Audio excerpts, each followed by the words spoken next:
bawang. Mag-isa tayo ng bawang, magluluto tayo ng ampalayang itlog at bawang sibuyas. Bawang sibuyas. Pag medyo na-brown na siya,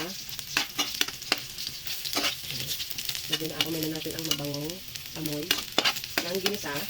Nagalagay na tayo ng kamatis. Ito na natin yan.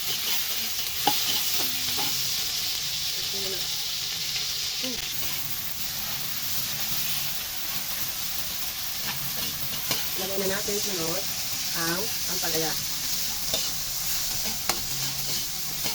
Ang bango. Ampalaya na guys.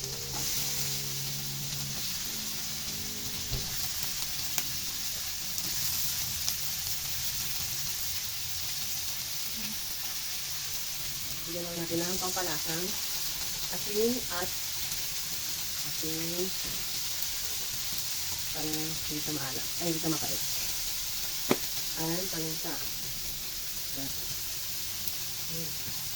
Ayan, ibalit natin hanggang kamalito.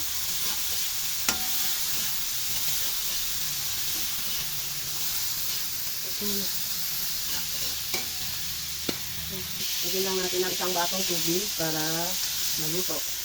At pakuluin. And then, after nyan, nalagyan ng egg. Haluin.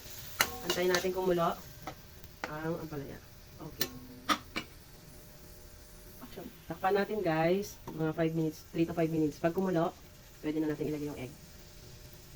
Ayan guys, kumukulo na siya. I-open na natin. And then, ilagay na natin ang egg na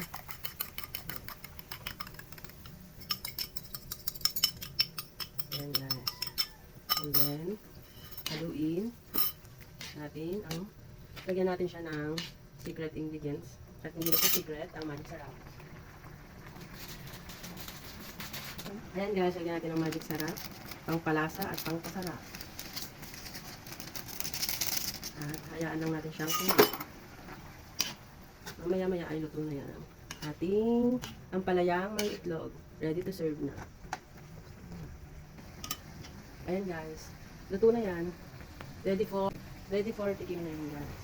Luto na ang ating ampalayang may itlog. Bye guys, see you on my next vlog.